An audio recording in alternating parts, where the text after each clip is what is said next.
L'inévitable crash économique. L'économie mondiale est très fragile, beaucoup plus que nous ne pouvons l'imaginer. Les économistes tirent la sonnette d'alarme et avertissent du crash inévitable qui surviendra dans notre économie. La question à se poser n'est pas de savoir s'il aura lieu ou pas, mais plutôt quand il aura lieu. Autrefois, les banques spéculaient avec l'argent qu'elles avaient en main. De nos jours, elles fabriquent de l'argent pour nous le prêter. C'est un argent pas cher, en anglais cheap money, comme les économistes l'appellent. Les gouvernements ont suivi une course similaire. Autrefois, la richesse d'un pays, c'était une richesse tangible, c'était de l'or. À partir de l'or, on fabriquait de l'argent liquide. C'était sa valeur réelle. C'est plus le cas aujourd'hui. Tout a commencé aux États-Unis. La Réserve fédérale américaine imprimait des dollars basés sur la quantité d'or dont elle disposait. Pendant le mandat de Richard Nixon, les choses changèrent. Pour continuer à faire la guerre du Vietnam, les États-Unis avaient besoin de cash. Le président Nixon ordonna d'imprimer du cash à profusion, même s'il n'y avait pas d'or. C'était très facile à faire. Depuis, les grandes banques et d'autres pays ont suivi la même tactique. Imprimer de l'argent pas cher et l'emprunter pour se faire davantage d'argent. Prenons un exemple. Vous allez dans une banque et vous avez besoin d'emprunter 200 000 euros. Le banquier, bien sûr, va faire les investigations nécessaires pour voir si vous êtes éligible à un tel prêt.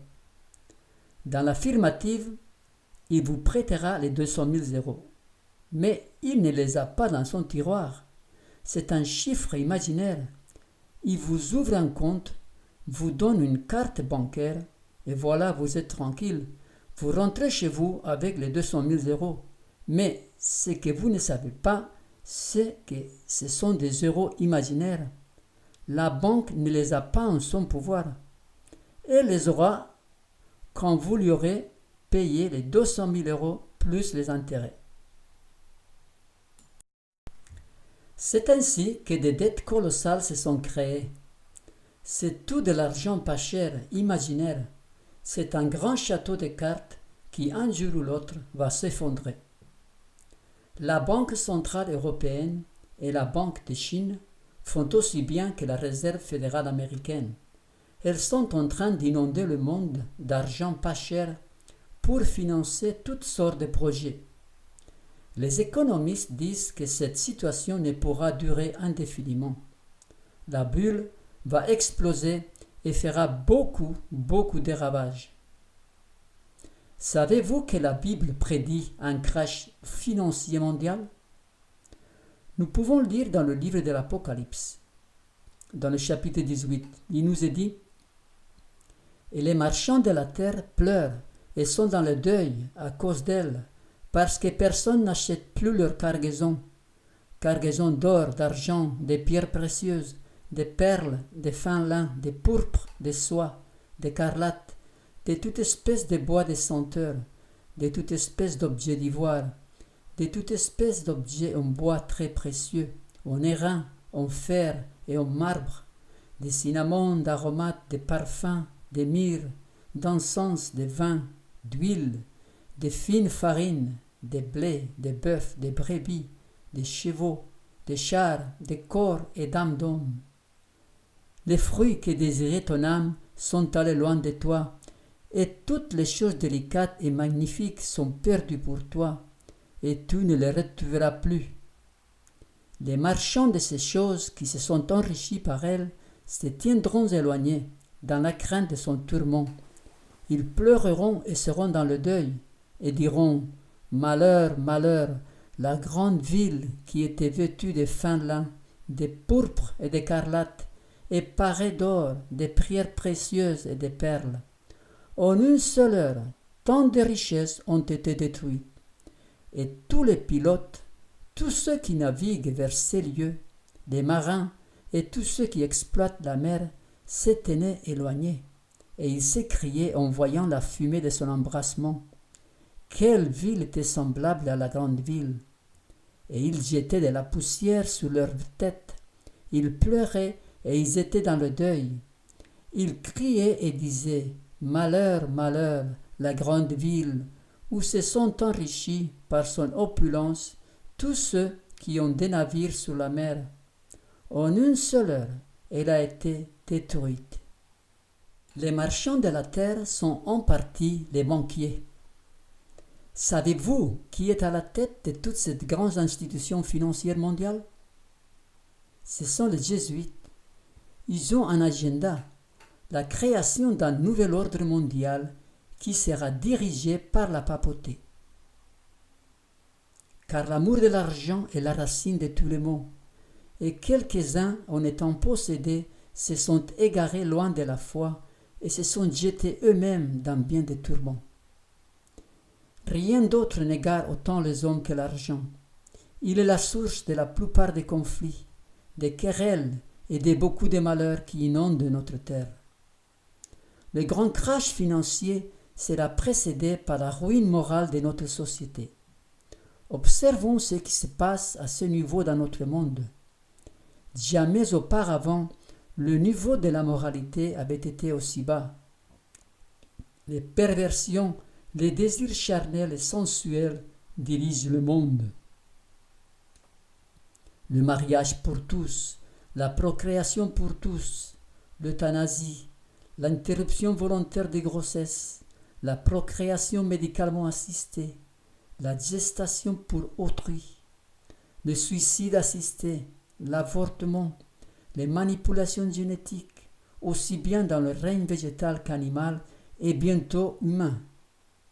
Le troisième genre. Toutes ces institutions légalisées plus ou moins dans certains pays contribuent à la décadence morale de notre société. À tout cela s'ajoute la consommation de drogues, les perversions sexuelles en tout genre, la violence et la criminalité qui ne cessent d'augmenter. Dieu est au-dessus de tout. Il est souverain. Il laisse le péché se développer, car celui-ci doit être manifeste aux yeux de tout l'univers. Mais Dieu ne permettra pas que la ligne soit franchie. Il a fixé une limite à la mer, mais aussi un terme au péché. Ne me craindrez-vous pas, dit l'Éternel? Ne tremblerez-vous pas devant moi? C'est moi qui ai donné à la mer le sable pour limite éternelle qu'elle ne doit pas franchir. Ces flots s'agitent, mais ils sont impuissants. Ils mugissent, mais ils ne la franchissent pas. Les hommes sont tentés d'abuser de la longue patience de Dieu et de compter sur l'impunité. Mais il vient un moment où l'iniquité humaine exige une intervention divine.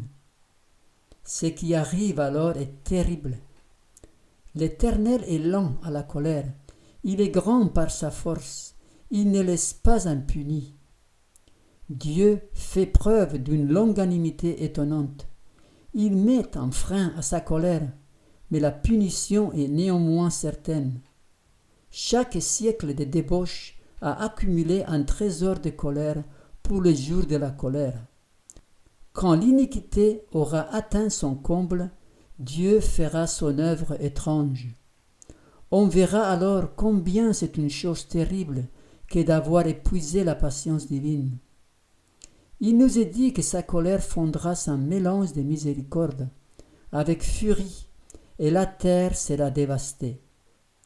Au moment de l'apostasie nationale, quand la politique de Satan aura produit ses effets et que les dirigeants du pays se rangeront aux côtés de l'homme des péchés, alors la culpabilité aura atteint sa pleine mesure. L'apostasie nationale donnera le signal de la ruine nationale.